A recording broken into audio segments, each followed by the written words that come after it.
What up, and welcome to the Beneath the Dirt podcast, where we profile and showcase underground music while taking an occasional trip above the surface. I'm your host, Rombone. Thank you for tuning in.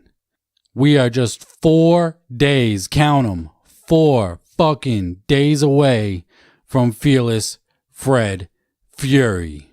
This shit got me super hyped.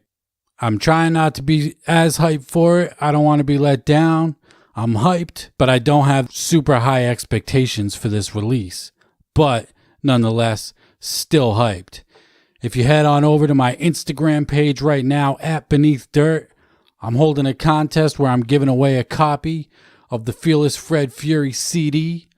All you have to do is follow me on Instagram, like the contest post, and tag 2 friends on the post to qualify and to be entered into the contest. I will announce the winner during the listening party, midnight, February 15th. But let's talk about the album real quick. A couple weeks back, Keegan and Straight Jacket took over ICP social medias, and they were giving out clues for a secret phone number that you would have to call to get some information. And it was pretty dope. They were on Instagram, Facebook, Twitter, and Snapchat, giving out clues where you had to figure out phone numbers. It was reminiscent to the old school Terror Wheel skits, Tunnel of Love skits, the shit in the Amazing Jekyll Brothers booklet where you would have to call and figure out about the gathering, the first ever gathering of the Juggalos. Now, I don't really give a fuck about a track list, but nonetheless, the way they did it, you had to call the number. You called the number told you to go to fredisfearless.com. And you got the information of the track list, and the track list is as follows. The first track is the introduction, 2 is Red Fred, 3 is Fury, the last single that they just released, and they just released a video for, which we'll get into in a minute. Number 4 is West Verner Ave. Number 5 is the first single that they released, WTF. Number 6 is Satellite. 7, Seriously Hilarious. 8, Game Over. 9, Red of Red Rum, trilogy series of Night of the Axe, Night of the 44, and now we get Night of Red Rum. Number 10, Low.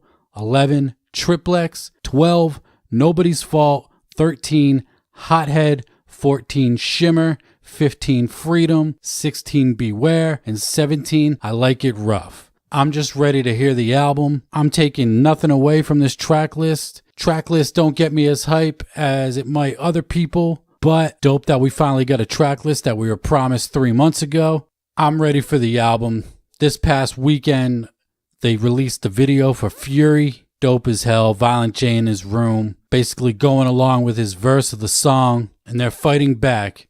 That's what this whole era is going to be of Fearless Fred Fury. Fight back. Shaggy in the liquor store. The video shot well. Edited is dope. They even added a few new little things to the song itself. So there's a few minor differences you might have noticed within the song itself. Sounds dope to me. Video is fresh as hell. I'm just hoping that this album, Fearless Fred Fury, can live up to the hype. Can it live up to the hype? Everybody's fucking hyped for it. Everybody's talking about it. I'm ready for it. I still have low expectations for it, but nonetheless, I'm ready. It was also revealed on the last Juggalo show that the Flip the Rat EP is now a 12-song full-length album. It will be included with purchases that were made on Psychopathic merch, along with the indie exclusive where you'll get the Flip the Rat companion with the Fearless Fred Fury CD. The lack of communication on that was kind of shitty. I made 2 pre-orders just for the fact that I thought the only way that I'd be able to get it is through an indie store. So I pre-ordered it through an indie store website and a pre-order through Psychopathic merch because they didn't indicate that you would get it through the Psychopathic merch website. Nonetheless, I got 2 copies and I'm giving one away during the listening party this Friday at midnight. Details on my Instagram page at Beneath Dirt. In somewhat related news, Violent J was on his son JJ's Twitch page while he plays Fortnite. In the chat, dropping little nuggets of freshness. People can ask him questions of what they want to know. Somebody asked him why they didn't perform Hell's Pit in its complete entirety because they did leave out a few songs during the performance. He said he didn't want to play every song because he didn't even want to play Hell's Pit in its entirety because it's just a super dark album for him. He didn't want to do the performance, and that's why he kind of just stood there on stage during the performance. To me, that's kind of fucking weak. If you're going to do something, give it your all, whether you want to or not. You're going to give the fans a subpar performance, people are going to notice, and that's kind of fucking weak to me. You can't just give a fucking half-ass performance because you don't really want to do the shit. If you don't want to do the shit, then don't do the shit. But nonetheless, that was the reason given why they didn't perform Hell's Pit completely at last year's gathering. Somebody asked about what is the meaning behind 665. He said 665 because fuck 666. Also, he indicated that 665 will be the number of decks and Joker's cards that we are going to receive. We have the first 6. We're in the middle of the second 6 right now. And he's indicating that there will be a third deck with only 5 cards, saying that by then, they'll be too old to make music at that point anyway. So basically, announcing their retirement after the 5th Joker's card of the third deck, which means after Fearless Fred Fury, we still have 7 Joker's cards to go. It's taken them 10 years, as of right now, to release 4 cards of the second deck. Mathematically, they'll be 90 fucking years old by the time we get the 5th Joker's card of the third deck.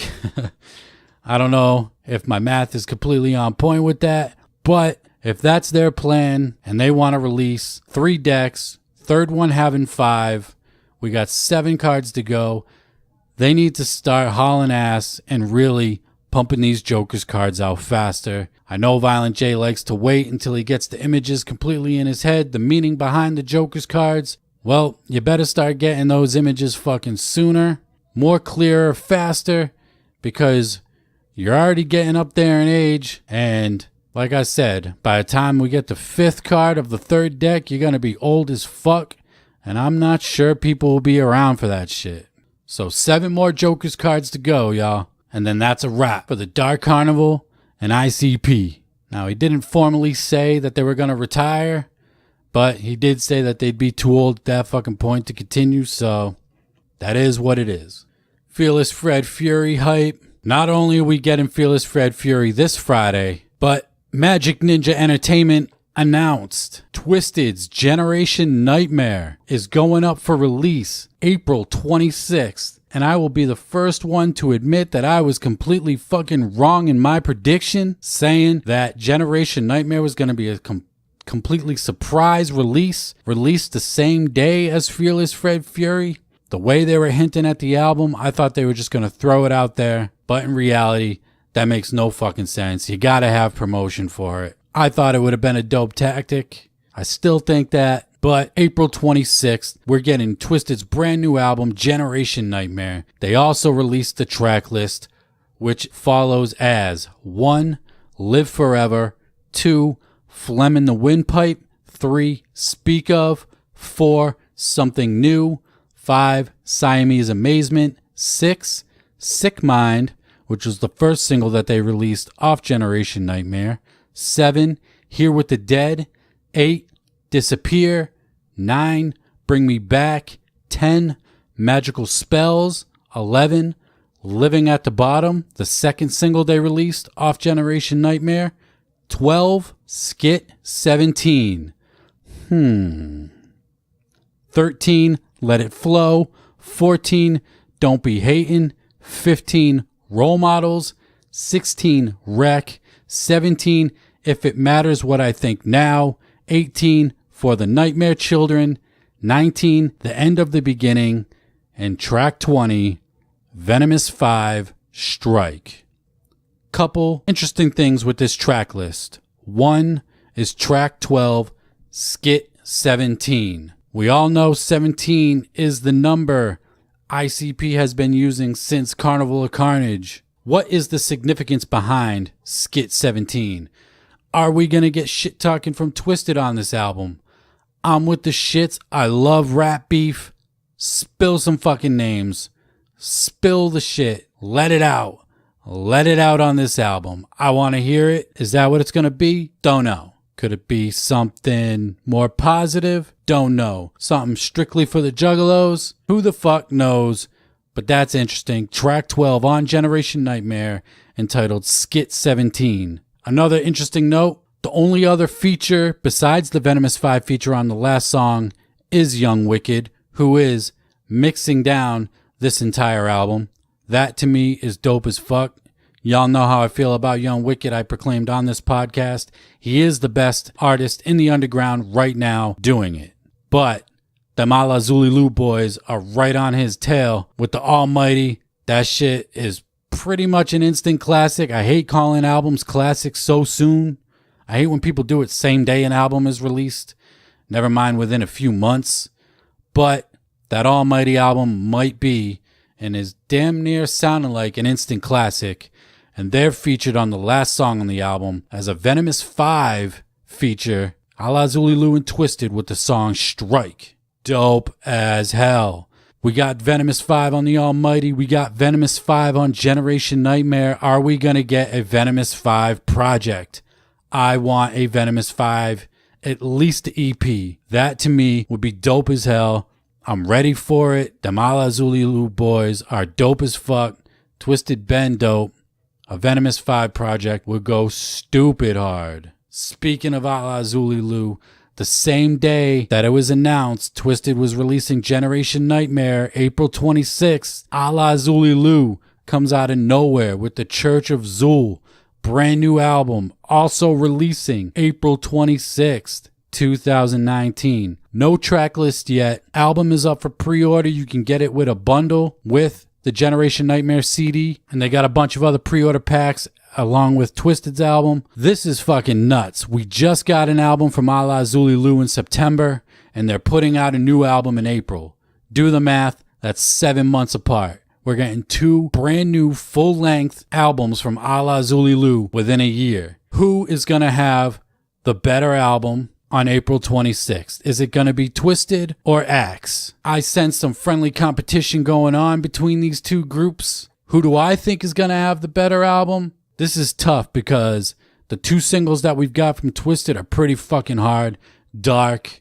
Monoxide has proclaimed on his live streams that this is the album the fans want. And the last couple times he said that was for Abominations and Wicked. And both those albums are classics. So if we're going to get an album that we really want from Twiztid, it should be dope. In theory, it should be fucking amazing. But Alla Xul Elu is the future of the wicked shit. I've said it before. I'll say it again. We're going to get a new album from these dudes. I can't fucking believe it. The Church of Xul. If I had to put my money on one release as being better than the other, I'm going to have to go with Alla Xul Elu. I'm going to have to go with the not so new kids on the block, Alla Xul, and put my money on that their album will be better. But I think that we're going to get 2 fucking dope ass albums same day. And I can't fucking believe it. 2019 is going to be a great fucking year for the wicked shit. We're getting Fearless Fred Fury on Friday. Generation Nightmare, Church of Xul. ABK said he's releasing Shapeshifter LP this year. We're getting new Young Wicked this year. His mixtape is going to be dropping soon. Brother Lynch Hung, he's dropping some new wicked shit. Sounds like he's going back to the Manable Lecter shit that he was doing on Strange Music. 2019 is shaping up to be a dope-ass year for the wicked shit. I'm hype as hell for it, and I'm ready for all the new music coming out in 2019, really. The year's just beginning. We're only in February. We haven't seen much new music. I'm still banging that new Gorilla Voltage album. I ordered my copy through Twiztid Shop. I gotta support the boys. I didn't pre-order it because I wasn't really looking forward to the album. But after streaming the shit a bunch of times, I went and purchased a hard copy of it. Support good music if you dig it, because if you don't support it, they'll end up getting dropped from the label. Shit, they might not even make music. You gotta support what they're doing. Those 3 big releases out of the side. Another big piece of news that was announced on the Juggalos show. The Gathering of the Juggalos 20th anniversary Soopa Gathering. Are we going to get the Supervillains performance or a new Supervillains project? The Gathering of the Juggalos 2019 20th annual will be held in Springville, Indiana at Shimmer Forest. Now it's at some state recreational park. I guess they have ATV trails and all that shit. Looking at the map, tons of trees, tons of shade, which is dope. I've never been to any of the previous gatherings, but from what I understand, very few trees, very little shade, mostly out in the open. This sounds dope to me. Gonna be camping out, legit camping in the woods for this. I'm planning on going. I'll be there July 31st through August 3rd, beneath the dirt at the Soopa Gathering 20th Annual 2019 Gathering of the Juggalos in Springville, Indiana. I'm ready for it. I'm just hoping that we get that new Supervillains project or we get the Supervillains performance. Either way, I'm sure they got big shit planned for this gathering. It being the 20th year of the gathering. I can remember getting the Amazing Jekyll Brothers album, and in the booklet you had solve the clues, like I said earlier, to call the number to get the announcement about the Gathering of the Juggalos. And here we are 20 years later, crazy as hell, hyped as fuck for it, and you can bet you'll see my ass at Springville, Indiana, Shimmer Forest, July 31st through August 3rd. This is going to be a pretty short episode this week, but I got everything out that I wanted to say. A few other little tidbits of news. Stevie Stone and Mad Child are now booking the Strange Noise Tour 2019. When was the last time we got a Strange Noise Tour? I can remember Cottonmouth Kings and Tech 9 going out on the very first Strange Noise Tour probably 10 years ago, if not longer. Then Cut Calhoun did it with Big B. They did a Strange Noise Tour. I know there were a few other Strange Noise tours. Suburban Noise has kind of been silent. They're still putting shit out. I still think that they're working with Mad Child and Battle Axe, putting out music for him. They just re-released Big B's album High Class White Trash 15th anniversary on vinyl. So they've been kind of quiet ever since that whole shit went down with Cottonmouth Kings. But we are getting the Strange Noise Tour, Mad Child and Stevie Stone. Stevie Stone released a video for Zoning. He's getting ready to put his project out. Mad Child's got his new project coming out. Again, 2019 is going to be a great year for the underground. Tons of fucking new music. The Axis Family Tour, I keep talking about that. Alla Xul Elu, Axe Murder Boys, Triple MFD. They're getting ready to hit the road in a couple weeks. UBI, Ubiquitous of Strange Music, released 2 more songs off his Bad Influence project. So we're still getting the rollout for Ubiquitous and his album coming out, his solo album on Strange Music. That dude raps his ass off. Actually, I'm recording this today, February 10th, 2019, 2 years ago today. Cess Crew's Constant Energy Struggles was released on this day. So I'm a fan of Cess Crew. Ubiquitous is one of the doper rappers on Strange Music. I'm looking forward to it. Kasky, who you might know as a feature on Twiztid's A New Nightmare album that they put out right after they left Psychopathic. He's just put out a brand new book. You can get that through him. It's called Heaven is a Place on Earth. Not sure what the book is about. Not sure if it's poetry, whatnot. But Kasky, as featured on Twiztid's new Nightmare album, put out a brand new book. That's dope. Cover looks dope as hell. Gorilla Voltage is set to release their video for Handful of Matches. Go to their YouTube, subscribe to their page. Once they hit 1,000 subscribers, they're going to release the video. That's the lead-off song on Gods and Claws. Dope-ass track, hard-hitting, right in the face. Videos should be dope. Has Mars and Kung Fu Vampire in it. So looking forward to that. Token, I talked about him a couple podcasts back. Released a video with Tech 9 for YouTube rapper. Dope as hell. They're just on the tour bus rapping their asses off. Token, white dude from Salem, Mass. Tech 9, Kansas City King. Just going fucking ham on this shit. Dope as hell. Check it out. And that's going to wrap it up for me for this episode, episode 10. We're in the double digits now. I want to thank everybody that's tuned in. If you ain't following me on social media, you can follow me on Instagram at Beneath Dirt, where I'm currently holding a contest, giving away a copy of the Fearless Fred Fury CD. Just look for the contest picture. It says FFF CD giveaway. All the details are there. Follow me on Twitter at Beneath Dirt, YouTube.com/Beneath Dirt, BeneathDirt.com, Facebook.com/Beneath Dirt1. And that's going to wrap it up for me. I appreciate everybody that tunes in every time I drop a podcast. Y'all keep me going. I appreciate all the feedback, all that good shit. And until next time, I'm out. Peace.